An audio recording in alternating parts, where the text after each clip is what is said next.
भाभी, मम्मी को भी सब कुछ खाने को दो। भाभी, हम सभी लोग बैठे चाट बताशे खा रहे हैं और मम्मी सामने बैठी हैं, उनको भी चाट खाने के लिए दे दीजिए क्योंकि मम्मी को तो चाट बताशे बहुत ज्यादा पसंद है। रंजीता ने बहुत सकुचाते हुए अपनी भाभी मृदुला से कहा।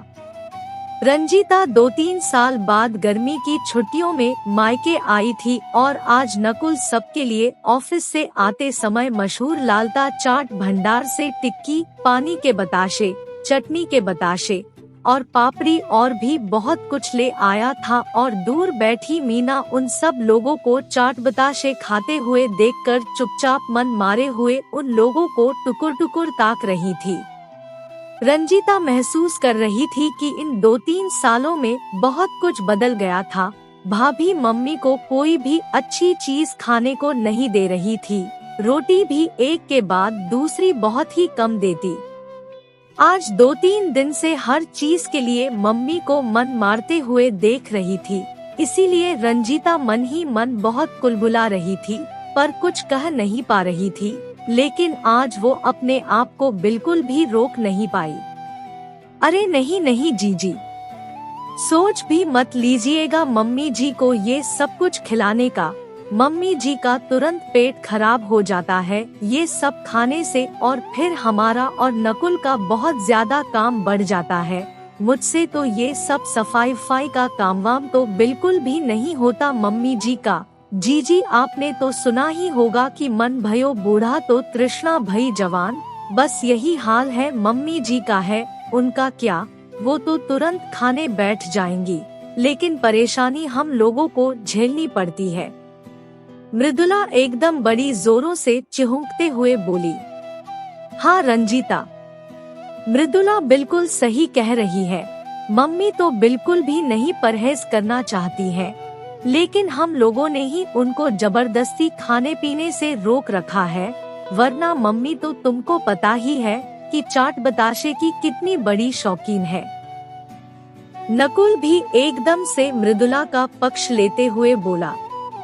भैया, बचपन में ना जाने कितनी बार मम्मी ने हम लोगों को ये जानते हुए भी कि नुकसानदायक चीजें खाने से पेट खराब हो जाएगा और मम्मी का काम बहुत बढ़ जाएगा, फिर भी हम लोगों की जिद बिना चिड़चिड़ाए पूरी की और आज हम लोग उनका जरा सा काम बढ़ जाने के कारण उनकी मनपसंद चीजों से दूर रख रहे हैं। भैया और भाभी, मम्मी का बुढ़ापा है, पता नहीं कब भगवान का बुलावा आ जाए, प्लीज उनकी इच्छाओं को मत मारिए। क्या जरूरी है कि उनका पेट खराब ही हो जाए, थोड़ा सा दे देने में कुछ बिगड़ नहीं जाएगा और फिर अगर कुछ होता है तो 10-12 दिन तो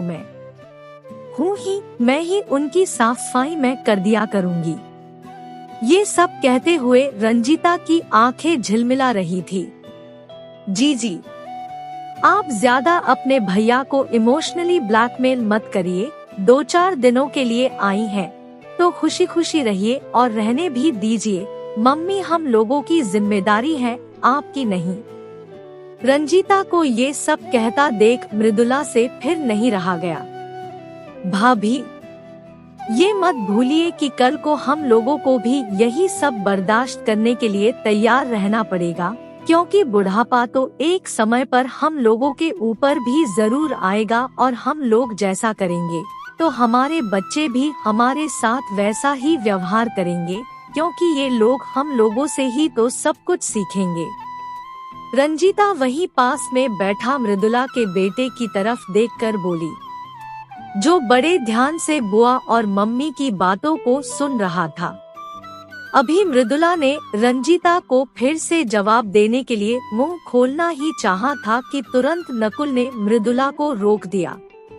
रुको मृदुला, बिल्कुल सही ही तो कह रही है रंजीता। रंजीता, मुझको माफ कर दो, सच में माँ बाप सब जानते हुए भी कि बच्चे नुकसानदेह चीज खाएंगे तो वो लोग परेशान हो जाएंगे, तब भी हम लोगों की जिद पूरी करते हैं। लेकिन हम बच्चे सचमुच कितने स्वार्थी हो जाते हैं और अपने स्वार्थ के लिए अपने मम्मी पापा को मन मारने के लिए मजबूर कर देते हैं। उनके ऊपर जरा सी चीज के लिए रोक टोक लगाते हैं। लेकिन अब ऐसा बिल्कुल भी नहीं होगा। मैं अपनी माँ का मन बिल्कुल भी नहीं मार सकता। नकुल के शब्दों में अफसोस झलक रहा था, क्योंकि वो तो मृदुला के भड़काने में ही अपनी मम्मी को हर चीज खाने पीने से रोकता था, वरना इतना भी नहीं था कि मीना को कुछ हजम ना होता हो। वो तो बस मृदुला को अच्छा नहीं लगता था और इसीलिए उनसे छुपा छुपा कर सब कुछ कमरे में बैठकर खाया पिया जाता था। लेकिन आज रंजीता आई हुई थी तो सब लोग मीना के सामने ही बैठे खा पी रहे थे। मृदुला, तुम मम्मी की साफ सफाई मत करना, मैं कर लूँगा।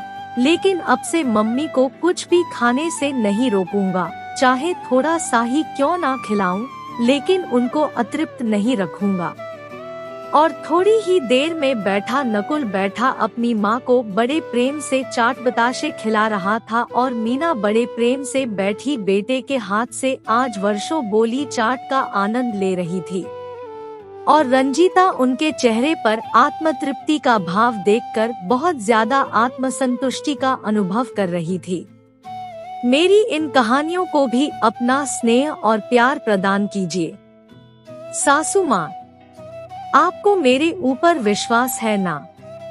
पतिदेव, तुम्हारी तो ससुराल आते ही नखरेबाजी शुरू हो जाती है। जेठानी जी, मेरी बेटी को भी पढ़ना है। भाभी, मैंने तो बहुओं के आने के बाद रसोई में झांकना ही छोड़ दिया। बाबूजी ने ये मकान तो हमारे नाम किया है। आखिर सासू माँ से झूठ क्यों बोला? मेरी इच्छाओं का कोई मोल नहीं है क्या? बस पापा अब और नहीं। ये कहानी पूर्णतया स्वरचित है, मौलिक है। दोस्तों, क्या रंजीता का कहना बिल्कुल सही है? लाइक और कमेंट्स के द्वारा अवश्य अवगत करवाइएगा। दोस्तों, आपको मेरी ये कहानी कैसी लगी कृपया पढ़कर अपनी बहुमूल्य प्रतिक्रिया जरूर दें। आपकी प्रतिक्रिया मेरे लिए बहुत महत्वपूर्ण है और मेरे YouTube चैनल को भी सब्सक्राइब जरूर करें।